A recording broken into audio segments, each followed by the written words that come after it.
Geriatrics, and like I've said before, this part of my speech is always the most difficult. I have over 30 years in geriatrics.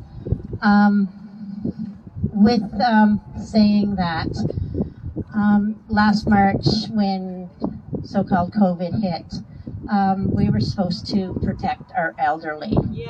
I'm going to give you a glimpse, if nobody has seen any of my videos, of what the protection of our elderly actually looked like.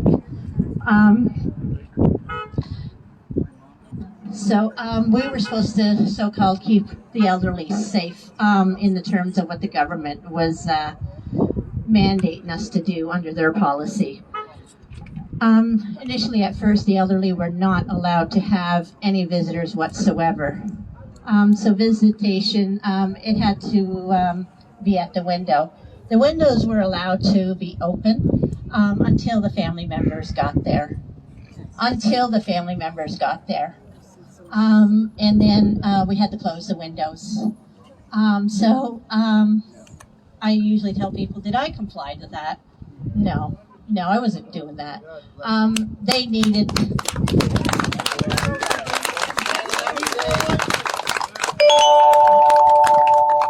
Just like the children, the elderly needed their families. They needed their conversations with them, not through a telephone. And through that, we did have many elderly people who were upset, many family members who were upset. They wanted to know and they talked to me directly through that window as I was sitting beside their father, their grandfather, their uncle. And they said, why can't I come in? Why can't I come in? And I'd be saying, it doesn't make any sense why you can't come in. That's right. That I can sit here and hug and console your father, your grandfather, but I can go home to my family, but you can't come into yours. And, but I was trying, I was down in the office so many times complaining to management that this virus did not make any sense. It didn't act like a virus. And the mandates that they were putting forth, it didn't make... I challenged everything, but they wouldn't listen. And I wanted family in, but I was only one voice, and it couldn't happen until higher up, or the chief public health officer would let the families come in. Jennifer Russell! She needs to be in jail! Shame on Russell! I don't know who's going to be going to jail first. Jenny Governor, Brenda Murphy, Dr. I want to talk about also, besides no visitors, there was no dining room anymore. So they were totally isolating our residents. Residents had to eat in their rooms. There was no activities, so people were losing mobility. There was even no exercise programs as well. There was no church. People were losing faith. They were really losing their faith. They didn't know when it was going to be over. There was no foot care. Foot care was not allowed to come in because that was deemed essential. Certain doctor's appointments, they were not allowed to even go out to because certain doctor's appointments were deemed essential. And no matter what, I was trying and saying, why wasn't a dentist appointment permitted? They said things like that could wait. That's a part of healthcare. Yes, it is. But again, I challenged everything. And it was hard when you don't have everybody backing you up. Also, what I did do, I had, and I've spoken about this multiple times, I had a 12-foot hall, or a 12-foot wide hall, where on my corridor. And for what I did is brought all my residents out to the hall. I had semi-private rooms and private rooms.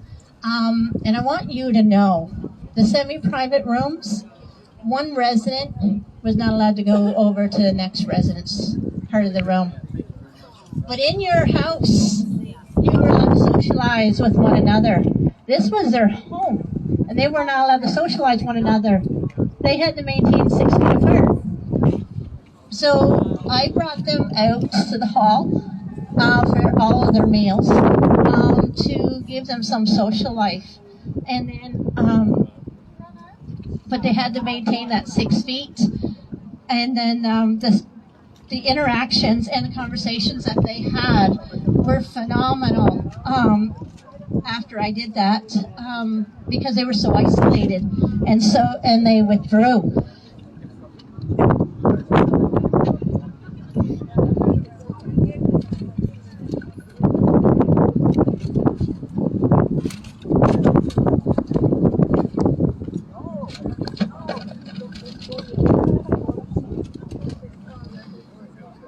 I want to talk about palliative care. I always say, as much as I have a passion for geriatrics, I have an equal passion for palliative care.